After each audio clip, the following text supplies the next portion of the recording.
What's going on, my people? Welcome back to another episode of the Stop the Count podcast. We won't be starting this one off with news, as it was a pretty slow news week leading up into the UFC 286 fight card. We will start this one off by just mentioning a prospect's name that I think will have a great performance on that fight card. That prospect being flyweight 22-year-old Mohamed Mokaev. He is currently 9-0 with a no contest. He's possibly the best flyweight prospect in the UFC right now, and he will be fighting Rafael Filho, and I believe Mokaev will continue his winning ways by defeating Rafael. Now, there are obviously other great people, other great fighters fighting on this card. I'm not really too familiar with them, so I won't really be talking about them. But we will be talking about 3 fights on this card that I believe will be some of the best fights. The first being Marvin Vettori versus Roman Dolidze. This is a very good fight. We'll start off talking about Roman. Now, he's coming off of a 4-fight win streak with 3 straight performances of the night coming with that. He's 12-1 with 10 finishes, 7 knockouts, and 3 submissions. I feel as if he is a very strong technical fighter. He's also a great grappler as well, that I feel takes a patient approach in the stand-up. He also has very good kicking attacks, but it's when he gets taken down and he's on his back, that's when he really shows off his skill, as he's very, very creative and very good off his back, and is always staying active at attempting submissions. And, he doesn't really shoot for takedowns. It's mostly he capitalizes off of his opponent's takedowns and their mistakes. He has very good wrestling sweeps from the fights I've seen, obviously against Jack Hermanson.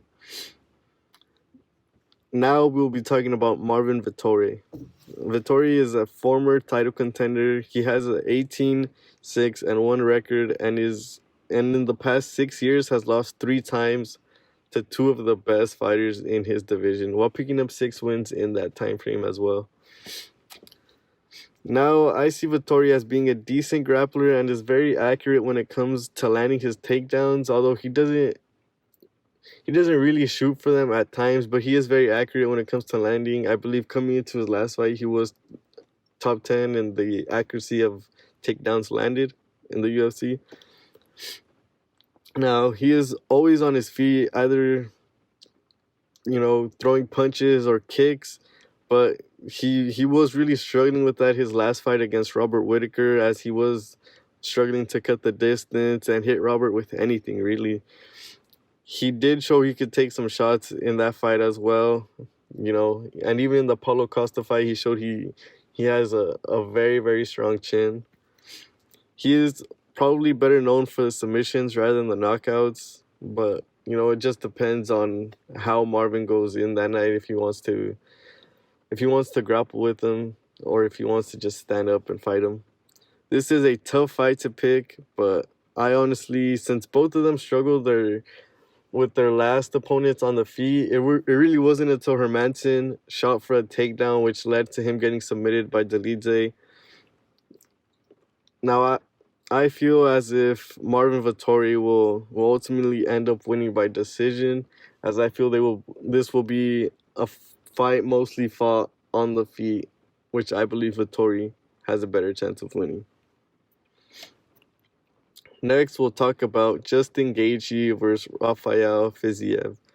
This is a 3-round fight, and I'll start off by talking about Fiziev.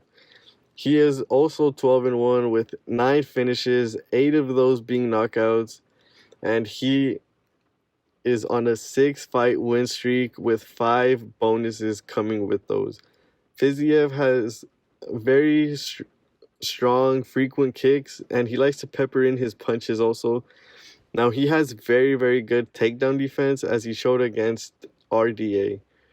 Fiziev obviously wants to keep this fight on the feet at all costs, seeing as how he's very good with his takedown defense.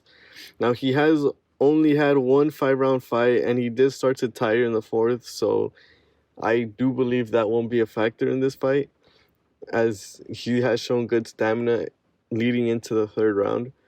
Next, we will be talking about Justin Gaethje. Now, he has a 23-4 record with 20 finishes, 19 of those being knockouts.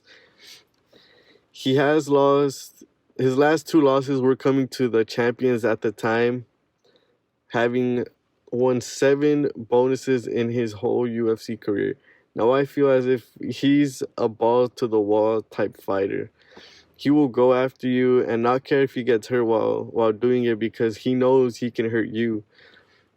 No, he also has those very strong and effective leg kicks that he uses usually on his opponent's lead leg. But, in all honesty, if this fight goes to the ground, Justin will really just use it to catch his breath, as he never really tries to show you anything on the ground. He wants to damage you at all costs on your feet. But, he also does have a very decent takedown defense, but I feel as if he drops his hands real low when he's trying to defend them, which may lead to a Fiziev knockout. Now, my prediction will be a Rafael Fiziev knockout, as I feel as if Justin is just too reckless. And although Fiziev is also reckless, he is the faster fighter, which will ultimately lead him to win by knockout, in my opinion. Next, we will talk about the main event. Leon Edwards versus Kamaru Usman 3. A great fight and a very interesting one. This will be a trilogy fight, and they are currently split at 1 apiece. I'll start off by talking about Kamaru Usman. He's 20-2 with 10 finishes, 9 of those being knockouts. His last loss, of course, being to Leon Edwards by that late round knockout. Usman, I feel as if Usman is a world-class wrestler that likes to pressure his opponents, although he has power in his punches. He's not the best at submissions, but he will ride you and mix in the ground and pound to ultimately win the round. And he's also great when it comes to takedown defense, as he's only officially been taken down by Leon Edwards in that last fight. But honestly, let's just hope his hands are able to stay healthy, as the rumor is that they are still not at 100% yet. So next, we'll be talking about the champion, Leon Edwards. He has a 20-3 record with 10 finishes, 7 of those being knockouts, and he's currently on a 10-fight win streak with a Bilal Muhammad no contest due to an illegal, or not illegal, more of a unintentional eye poke. I see Leon as not being a more complete fighter than Kamaru, but he is just a notch below him, and he has really, really good stand-up. He's a very good kickboxer, but he also has decent takedown defense and, very good ground technique. He also has a very underrated submission game, in my opinion. And, he kind of showed that in the last fight, taking Usman's back a couple times, but he really wasn't able to get under Usman's neck. Now, he also did clip Usman with really good shots in the fight, and it's quite obvious that if Usman takes whatever he hears from the crowd and pundits about him being a boring fighter, he would have been able to take the decision win and wrestle with Leon instead of standing with him. Now, as for who I believe will win, I believe Kamaru Usman will physically impose himself on Leon, winning by decision. But I wouldn't be surprised if Usman knocks Edwards out, as I feel Edwards would come in too confident and really wanting to give the fans a great fight, being that it is in his adopted home country of England. Now, there is also a DAZN boxing card, but I won't really get into it, as I feel they're just 2 fights to get the Golden Boy fighters some wins, since they're coming off of losses. 2 of the fights are Gilberto Zurdo Ramirez and Jojo Diaz. I feel like if they just want them to get back in the win column coming off of their losses, although I feel as if Jojo's fight will be more competitive than Zurdo's, as Zurdo's is against Gabe Rosado, and he's coming off of 3 straight losses, and this will be his first fight at light heavyweight. Jojo's fight will be a little bit more tougher as he is fighting Mercito Gesta.